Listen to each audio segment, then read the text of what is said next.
الحمد لله رب العالمين، والصلاة والسلام على سيد الأنبياء والمرسلين وعلى آله وأصحابه أجمعين. فأعوذ بالله من الشيطان الرجيم. بسم الله الرحمن الرحيم.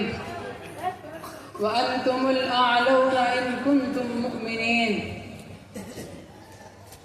میرے بھائیوں، بزرگوں اور دوستوں، آج مجھے یہاں پر بولنے کا موقع ملا. یہ میرے استاد محترم مفتی وسیم صاحب کی برکت اور میری ماں اور باپ کی دعا ہے جو میں آپ سے یہاں پر خطاب کر رہا ہوں. آج چاروں طرف مسلمان خوفناک طوفان میں گرے ہوئے نظر آتے ہیں. آئیے آج چاروں طرف مسلمان تباہی میں گرے ہوئے نظر آتے ہیں. آئیے اسی موضوع کے تحت ہم اپنے شاندار ماضی پر نظر ڈال کر اپنی مستقبل کی تعمیر اور ترقی کا سامان تلاش کریں. تاریخ کے سینکڑوں واقعات یہ بتانے کے لیے کافی ہے کہ جب بھی ہمارا رشتہ اللہ اور اس کے دین سے مضبوط رہا تو سربلندی اور کامیابی نے ہمارے قدم چومے ہیں، اور جب کبھی اس رشتے میں کسی قسم کی کمزوری آئی ہے تو ہم عزت و رفعت کے آسمان سے ذلت و پستی کی غار میں جا گرے. تاریخ ہمارے سامنے جنگ بدر کی مثال پیش کرتی ہے. جنگ بدر میں جو کامیابی ہوئی ہے وہ صرف اور صرف اسی رشتے کی مضبوطی پر ہوئی ہے، ورنہ اگر کامیابی ہوتی تو کفار مکہ کو ہوتی. اس لیے کہ کفار مکہ تقریباً 1000 تھے اور بڑے جوش و خروش کے ساتھ تھے. ان کے پاس نیز سب کے پاس ہتھیار اور تلواریں موجود تھی. ادھر بیچارے مسلمان بے سر و سامان، کل تعداد 313 ہیں، اور کسی کے پاس نیزہ اور کمان ہے تو تلوار اس کو نصیب نہیں ہے، اور اگر کسی کو تلوار نصیب ہے تو نیزہ اور کمان نصیب نہیں ہے. ہاں، جب بدر کے مقام پر پہنچتے ہیں تو وہ دیکھتے ہیں کہ کفار مکہ پہلے ہی بلند مقام پر خیمہ زن ہو چکے ہیں جہاں پانی کی بھی فراوانی ہے. ادھر بیچارے مسلمان بے سر و سامان، ہاں، ان کو پست اور ریتیلی زمین پر خیمہ زن ہونا پڑا. جہاں پیاس لگے تو ایک گھونٹ پانی پینے کو نہ ملے. البتہ جنگ کے اندر جتنے اسباب اور جتنی چیزوں کی ضرورت ہوتی ہے وہ سب کفار مکہ کو حاصل تھی، لیکن جب جنگ شروع ہوتی ہے تو کفار مکہ کا سب سے بڑا سردار ابو جہل 2 بچوں معوذ اور معاذ کے ذریعے مارا جاتا ہے، اور عبداللہ ابن مسعود رضی اللہ تعالی عنہ اس کے سر کو جسم سے جدا کرتے ہیں. مسلمانوں، جانتے ہو عبداللہ ابن مسعود رضی اللہ تعالی عنہ کون ہیں؟ یہ عبداللہ ابن مسعود رضی اللہ تعالی عنہ وہ ہیں جن کو مکہ کے صحن میں مارتے مارتے اسی ابو جہل نے بے ہوش کر دیا تھا. آج میدان جنگ کے اندر وہی عبداللہ ابن مسعود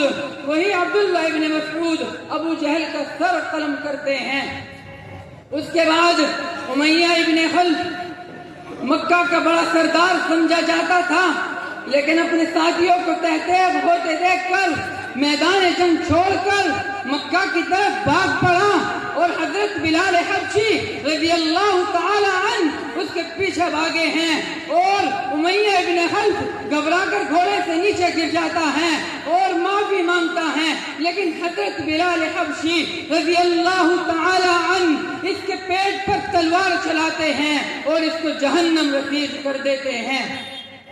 مسلمانوں، جانتے ہو حضرت بلال حبشی رضی اللہ تعالی عنہ کون ہیں؟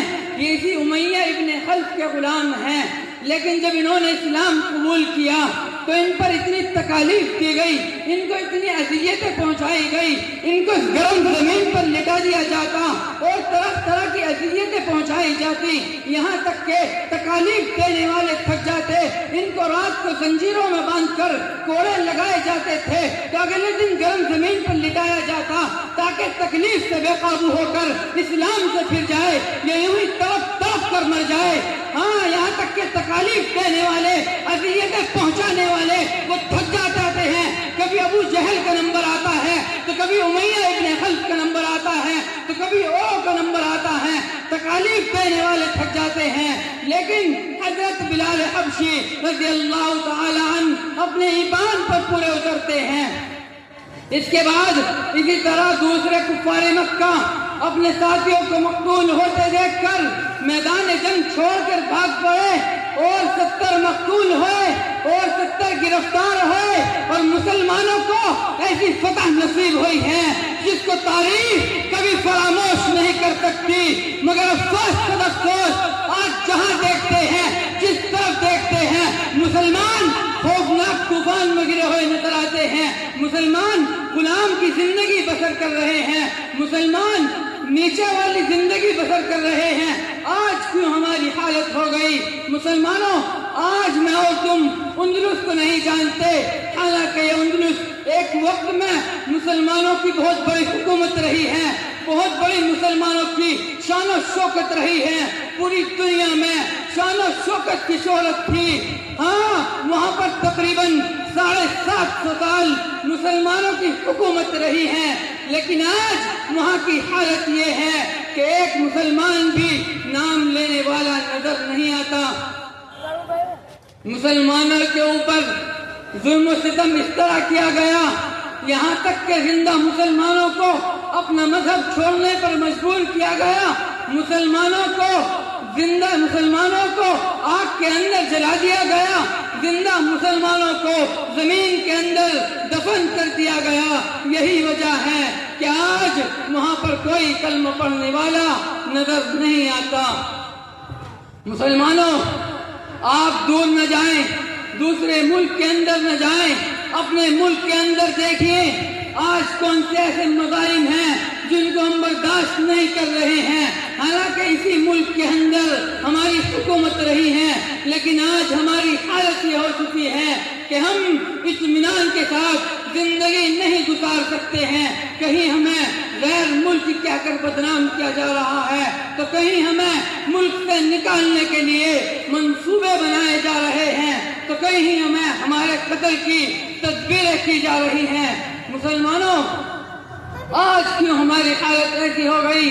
اس لیے کہ آج ہم نے اللہ کے قرآن کو چھوڑ دیا، آج ہم نے اپنی تاریخ کو بھلا کر کے رکھ دیا ہے، آج ہم نے اپنی روایات کو بھلا کر کے رکھ دیا ہے۔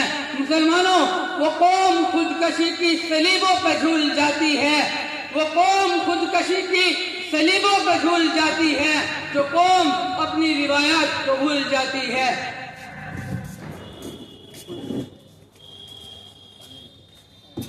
آگے بڑھو ہندوستان کے مسلمانوں، جب یہ ہندوستان سندھ تک ہوا کرتا تھا تو شری لنکا سے آنے والے ایک قافلے کو، جس میں کچھ عورتیں تھیں، چند ڈاکوؤں نے گرفتار کیا اور گرفتار کر کے انہیں جیل میں ڈال دیا۔ ایک بہن نے خط لکھا، خط یہ کہ حجاج بن یوسف کو بصرہ کی کوفہ کی سرزمین پر دے دینا۔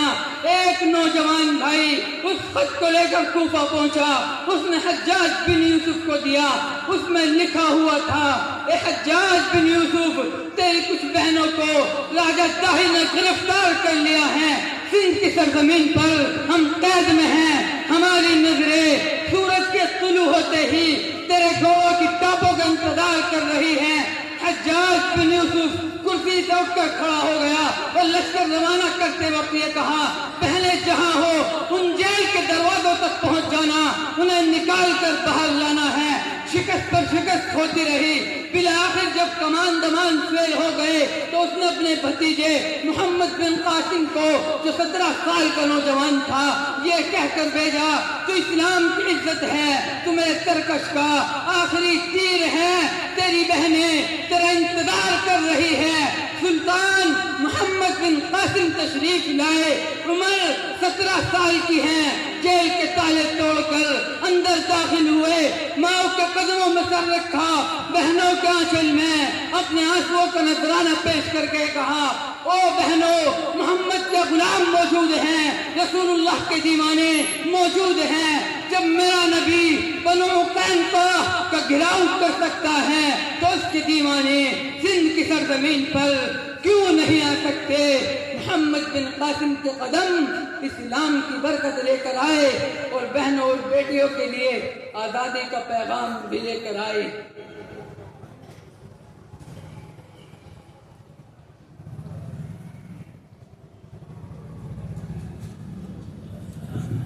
مسلمانوں، توڑ دو یہ سارے شراب کے جام، بند کر دو ان تمام چیزوں کو جن کو نوجوانوں آپ نے کر رکھا ہے۔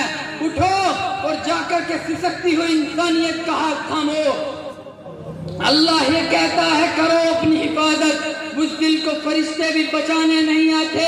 مسلمانوں، آج ہم اپنی حفاظت خود کرنی ہوگی۔